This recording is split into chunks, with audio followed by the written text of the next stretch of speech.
CBS News. No White House response yet to Judge Sirica's request for those White House tapes, but a prominent Republican governor makes his views known.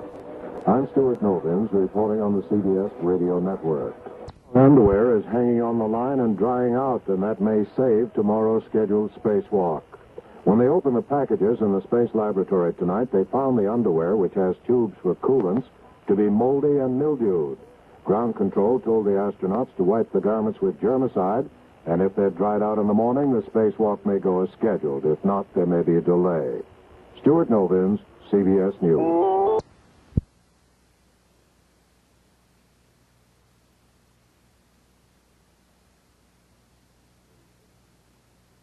The station's radiator-type equipment cooling system, so liquid-cooled underwear could be worn during the spacewalk rather than using air flowing through suits to cool them.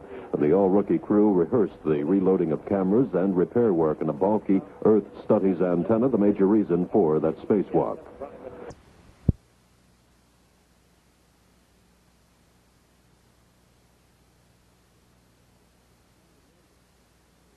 By the orbiting Skylab 3 astronauts may have to be postponed. Mission Commander Gerald Carr has reported that mildew was discovered on inner layers of the astronauts' water-cooled spacesuits when they were unpacked last night. Mission Control told the astronauts to check the suits again later this morning, and if the garments are not in condition to be used, the spacewalk will be postponed. The walk was scheduled to repair an antenna. There has been...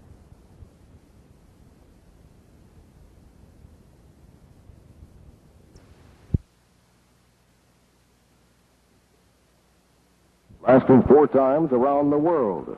This was confirmed a short time ago in a conversation between Mission Control and astronaut Jerry Carr. From the way you just described it here, I would assume that you're saying that at this point you're still going for the EVA. Is that correct? That's everything. Okay, good job. The walk was in jeopardy after some of the space garments developed ordinary mildew. But this problem has been resolved and the walk is back on schedule. WOAI time, 7:26.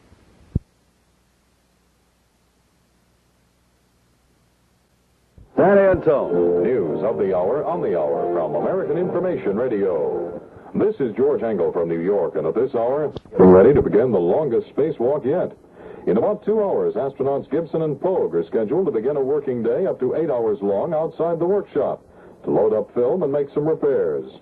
A problem with mildew in the special undergarments to be used in the walk was apparently solved by special chemical treatment. Mission Commander Jerry Carr radioed down his report on that problem to Houston this morning. Pretty much a uniform gray as they were yesterday, and the specks which were there, which we put a lot of iodine on, seem to have not completely disappeared, but at least they're fading into the background, not so noticeable, and they don't smell anywhere near as much as they did yesterday. And they're extremely dry. Okay, sounds good. Houston has not given the official go-ahead yet, but it's expected at any time now that the trouble with the suits is cleared up. Those water-cooled undergarments have been up in the Skylab workshop since May. Action and reaction over the Middle East. That story coming up. This morning, Capcom Henry Hartsfield speaking to the crew of Skylab 4. Skylab 4 feels its go for the EVA this morning. That spacewalk to last up to 6 hours. The lab will be circling the Earth almost 4 times during the walk.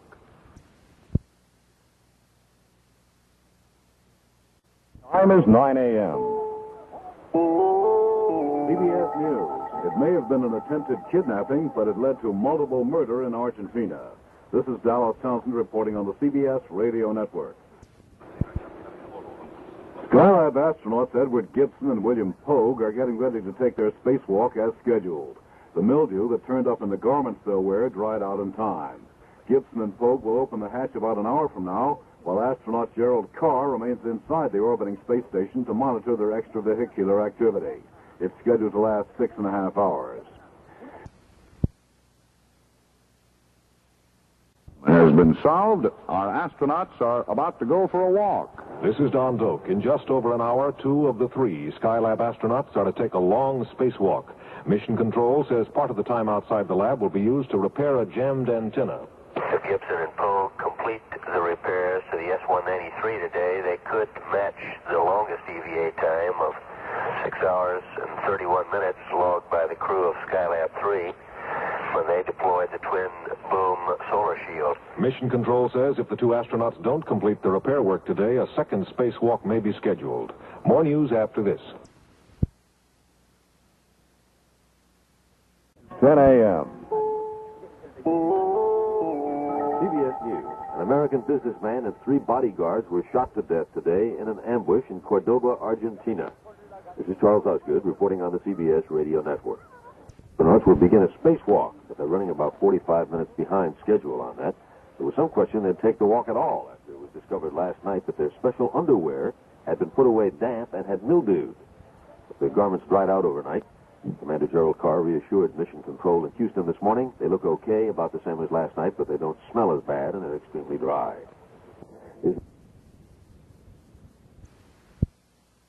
Just about ready to go. This is Steve Porter.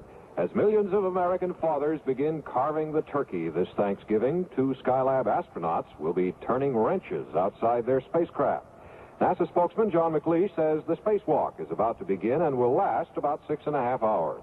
The EVA officer here in the Mission Control Center estimates the crew is slightly behind the timeline, but should egress their space station close to the nominal time. John McLeish of NASA. More news after this. Spacesuits and getting ready to open a hatch for a spacewalk.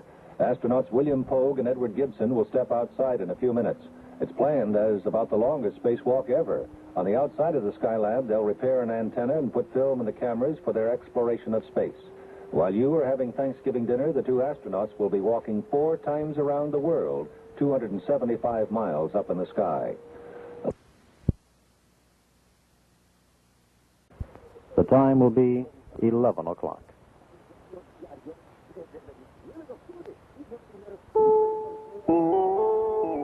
CBS News.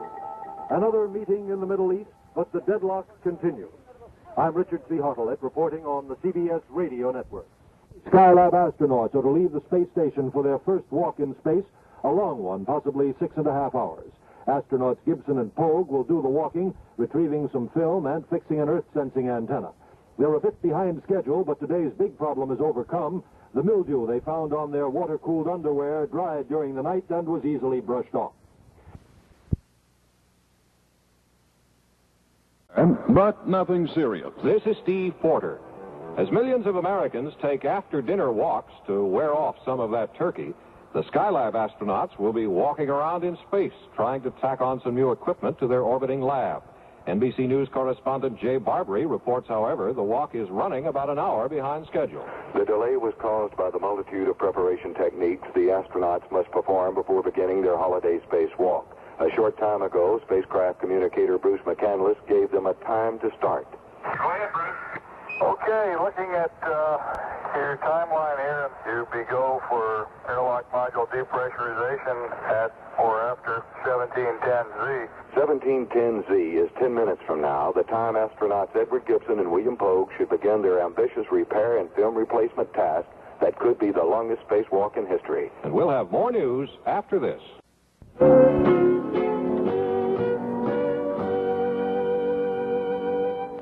Dome. News of the hour on the hour from American Information Radio. This is Steve Powers from New York, and at this hour, the space station is open, and what could be man's longest spacewalk is about to begin. Astronauts Edward Gibson and William Pogue are starting an 8-hour spacewalk to repair an antenna and do other work. Astronaut Gerald Carr will stay inside Skylab, backing up the spacewalk. These developments... Astronauts will be spending a busy Thanksgiving day, most of it outside their giant orbital workshop. There was some question as to whether their scheduled spacewalk would take place because their insulated underwear, worn under their spacesuits, was found to be mildewed. But the scrubbing, and as Commander Gerald Carr put it last night, a little Old Spice under the arms will be okay. Milt Ream at the Public Information Office at the Johnson Space Center says the suits are not expected to be a problem now. Well, they seem to be past that stage. The mildew and moisture had dried out in the undergarments, so there's no problem with that today. be doing during this long walk today, Milt? All right, essentially they'll be putting out some experiments and also installing some more film in the various cameras outside. And when they get completed with those chores, if they have time, they will try to fix the S-193 antenna, which malfunctioned during the last mission. And what about a Thanksgiving Day dinner for these fellows? Will they have one, too? They'll have to wait until they get back off the EVA. They do plan to have dinner later. Dr. Ed Gibson and Bill Pogue will be spending somewhere between 6.5 to 8 hours outside the workshop. Involved in this project, Skylab, many people are already working on the space shuttle program. Louise Dick at the Public Information Office says a major contract was just awarded on that project. Glycol Chemical Corporation of Brigham City, Utah, was selected for negotiation of a contract to design, develop, test, and evaluate the solid rocket motors for the space shuttle. And the contractor's proposed cost was $106 million. That, of course, the shuttle is to a 6-year contract would run through 1979. That contract will be managed by the Marshall Space Flight Center. The shuttle is being...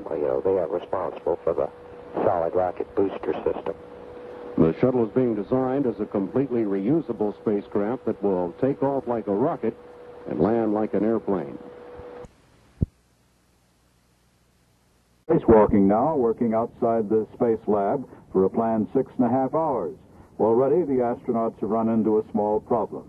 The camera they brought out with them became inoperative when the shutter mechanism stopped working properly. The camera was passed back into the space lab for later repair.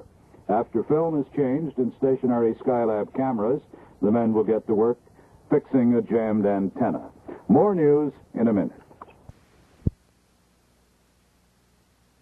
Skylab astronauts are well along in their Thanksgiving Day spacewalk. While Skylab Commander Gerald Carr remains inside to relay instructions, astronauts William Pogue and Edward Gibson donned spacesuits and have been outside for a little over 5 hours now, deploying several experiments on the hull, installing film in cameras, and at this moment trying to repair an inoperative antenna. President Nixon is enjoying a Thanksgiving dinner at his Camp David retreat in the Catoctin Mountains of Maryland this evening. The chief executive flew there by helicopter from the White House earlier today.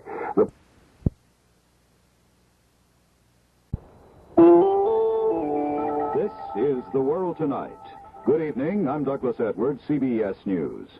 Skylab 4's crew spent much of this Thanksgiving Day walking and working in space. Astronauts Edward Gibson and William Pogue went outside the big space station shortly before 1 o'clock Eastern Time this afternoon to do a long list of chores, including repair work on an antenna and reloading some telescope cameras. But for a while, they got distracted by the scenery, describing what they saw to capsule communicator Bruce McCandless in Houston. Here's, I'd say, we're coming up on a good front. We see a good line of thunder bumpers. Yeah, right across Cape Hatteras. Okay. We've been working. We're rubbernecking. That's right. We've been working so hard inside the spacecraft, we never really had time to look out and see all this. Lowell Thomas brings the news from Beirut, from Cordoba, Argentina, from outer space. Comes today's news as reported by America's foremost newscaster, Lowell Thomas. Now, here is Lowell Thomas and the news. Good evening, everybody. 2 of our Skylab's astronauts took a holiday walk in space, then started working on an Earth study antenna that needed repair. Ed Gibson and Bill Pogue took the spacewalk, while Mission Commander Gerald Carr remained behind to operate the orbital workshop. Beginning early... The station has been repaired. Skylab 3 astronauts William Pogue and Edward Gibson did the tricky job in a spacewalk of record length. Protected only by their bulky white spacesuits and bubble helmets, the 2 men spent about 6.5 hours in space doing the complex job. The